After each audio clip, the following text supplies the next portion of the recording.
DCB മീഡിയയുടെ daily അപ്ഡേറ്റ്സിലേക്ക് സ്വാഗതം. ഇന്ന് ജൂൺ 1-ാം തീയതി. ഇന്നും തുടർന്ന് വരുന്ന ദിവസങ്ങളിൽ നിങ്ങൾ അറിയേണ്ട, ശ്രദ്ധിക്കേണ്ട പ്രധാനപ്പെട്ട കാര്യങ്ങളാണ് വീഡിയോ വഴി ഷെയർ ചെയ്യുന്നത്. ചാനൽ ആദ്യമായി കാണുന്നവർ സബ്സ്ക്രൈബ് ചെയ്യുക. ഫേസ്ബുക്കിൽ കാണുന്നവർ പേജ് ഫോളോ ചെയ്യുക. വീഡിയോ ലൈക്ക് ചെയ്ത് സപ്പോർട്ട് കൂടി തരിക.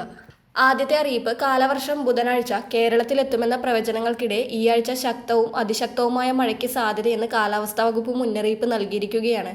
ജാഗ്രതയുടെ ഭാഗമായി ബുധനാഴ്ചയും വ്യാഴാഴ്ചയും വിവിധ ജില്ലകളിൽ ഓറഞ്ച് അലർട്ട് പ്രഖ്യാപിച്ചിട്ടുണ്ട്. ബുധനാഴ്ച ആലപ്പുഴ, കോട്ടയം, എറണാകുളം, തൃശൂർ, മലപ്പുറം ജില്ലകളിലും വ്യാഴാഴ്ച പത്തനംതിട്ട, ആലപ്പുഴ, കോട്ടയം, എറണാകുളം, തൃശൂർ, മലപ്പുറം, കോഴിക്കോട് ജില്ലകളിലുമാണ് കനത്ത മഴ മുന്നറിയിപ്പിനെ തുടർന്ന് ഓറഞ്ച് അലർട്ട് പ്രഖ്യാപിച്ചത്. ഇന്ന് തിങ്കളാഴ്ച കോഴിക്കോട്, വയനാട്, കണ്ണൂർ ജില്ലകളിൽ ഒറ്റപ്പെട്ട സ്ഥലങ്ങളിൽ ശക്തമായ മഴയാണ് കാലാവസ്ഥാ വകുപ്പ് പ്രതീക്ഷിക്കുന്നത്. ജാഗ്രതയുടെ ഭാഗമായി ഈ ജില്ലകളിൽ യെല്ലോ അലർട്ട് പ്രഖ്യാപിച്ചു. രണ്ടാമത്തെ അറിയിപ്പ്, മിൽമ പാൽ വില വർധന ജൂൺ 1 മുതൽ പ്രാബല്യത്തിൽ വരികയാണ്. പാൽ ലിറ്ററിന് 4 രൂപയും തൈരിന് കിലോയ്ക്ക് 10 രൂപയുമാണ് വർധന. പാല് വില വർധനയിൽ 3 രൂപ 35 പൈസ ക്ഷീര കർഷകർക്കും 25 പൈസ ക്ഷീര സഹകരണ സംഘങ്ങൾക്കും ലഭിക്കും.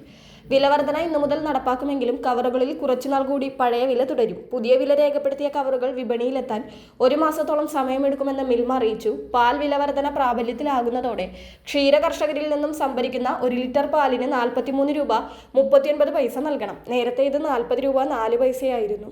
അടുത്തറിയിപ്പ്, പ്രമേഹ, ഹൃദ്രോഗ മരുന്നുകൾ, വിറ്റാമിൻ D3, ഓറൽ ലായനി, കാൽസ്യം, വൈറ്റമിൻ സപ്ലിമെന്റുകൾ, രോഗപ്രതിരോധ മരുന്നുകൾ എന്നിവയുൾപ്പെടെ 30 മരുന്നുകളുടെ ചില്ലറ വിൽപ്പന വില നാഷണൽ ഫാർമസ്യൂട്ടിക്കൽ പ്രൈസിംഗ് അതോറിറ്റി നിശ്ചയിച്ചു. അവശ്യ മരുന്നുകളുടെ പട്ടികയിൽ ഉൾപ്പെടുത്തിയാണത്. അതിനാൽ ഈ മരുന്നുകളുടെ വിൽപ്പന ഇനി സർക്കാർ നിശ്ചയിച്ച വിലയിലായിരിക്കും. പ്രമേഹ ചികിത്സയ്ക്കുള്ള എംപാഗ്ലിഫോസിൻ, സിറ്റാഗ്ലിപ്റ്റിൻ, മെറ്റ്ഫോമിൻ എക്സ്റ്റൻഡഡ് റിലീസ് ടാബ്ലറ്റുകൾ എന്നിവയുടെ സംയുക്തങ്ങളടങ്ങിയ ഒരു ഗുളികയ്ക്ക് 14 രൂപ 88 പൈസ, സിറ്റാഗ്ലിപ്റ്റിൻ, ഗ്ലിമെപ്പിറൈഡ്, മെറ്റ്ഫോർമിൻ ഗുളികകൾ ഒന്നിന് 11 രൂപ 91 പൈസ എന്നിങ്ങനെയും നിശ്ചയിച്ചു. നാലാമത്തെ അറിയിപ്പ്, പാചകവാതക സിലിണ്ടറിന് ജൂൺ 1 മുതൽ വീണ്ടും വില വർദ്ധിപ്പിച്ചു. 19 കിലോഗ്രാമിന്റെ വാണിജ്യ സിലിണ്ടറുകളുടെ വില 42 രൂപ വർദ്ധിപ്പിച്ച് 3113 രൂപ 50 പൈസയാക്കി. കൊച്ചിയിൽ ഒരു സിലിണ്ടറിന് 3131 രൂപയായി. 5 കിലോയുടെ ഫ്രീ ട്രേഡ് LPG സിലിണ്ടറുകളുടെ വിലയിലും 11 രൂപയുടെ വർധനവ് ഇന്നു മുതൽ വരുത്തി. ഇതോടെ 5 കിലോയുടെ സിലിണ്ടറിന് ഡൽഹിയിലെ വില 821 രൂപ 50 പൈസയുമായി. മെയ് ആദ്യവും വാണിജ്യ സിലിണ്ടറുകളുടെ വില കുത്തനെ കൂട്ടിയിരുന്നു. 993 രൂപയുടെ വർധനവാണ് അന്നുണ്ടായത്. ഗാർഹിക സിലിണ്ടറുകളുടെ വിലയിൽ മാറ്റമൊന്നുമില്ല എന്നതാണ് ജൂൺ 1 ഏക ആശ്വാസ വാർത്ത. അടുത്ത അറിയിപ്പ്, മെയ് മാസത്തിലെ ക്ഷേമ പെൻഷൻ മെയ് 26-ാം തീയതി മുതൽ ബാങ്ക് അക്കൗണ്ടുകളിലേക്കും വീടുകളിലേക്കും വിതരണം ആരംഭിച്ചിരുന്നു. എന്നാൽ എല്ലാവരിലേക്കും പെൻഷൻ തുക ഇതുവരെ എത്തിയിട്ടുണ്ടായില്ല. ഇതുവരെ അക്കൗണ്ടിലോ കൈകളിലോ ലഭിക്കാത്തവർക്ക് ജൂൺ ആദ്യ ആഴ്ചയും അതിന്റെ വിതരണം അക്കൗണ്ടുകളിലേക്കും കൈകളിലേക്കും തുടരുന്നതാണ്.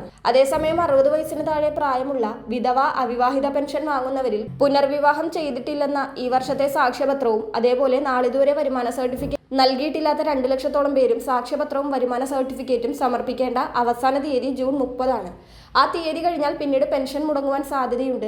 ക്ഷേമ പെൻഷൻ 3000 രൂപയാക്കി വർദ്ധിപ്പിക്കുമെന്ന് പുതിയ സർക്കാർ വാഗ്ദാനം ചെയ്തിട്ടുണ്ടെങ്കിലും ഒറ്റത്തവണയായിട്ടാണോ ഘട്ടം ഘട്ടമായാണോ വർദ്ധിപ്പിക്കുക, അതുപോലെ ഏത് മാസം മുതലാണ് വർദ്ധിപ്പിക്കുക എന്നിവ അറിയുന്നത് ജൂൺ 19 ബജറ്റിൽ തന്നെ ആയിരിക്കും. ഡെയിലി അപ്ഡേറ്റ്സ് പൂർണ്ണമാകുന്നു. നാളെ വീണ്ടും കാണാം.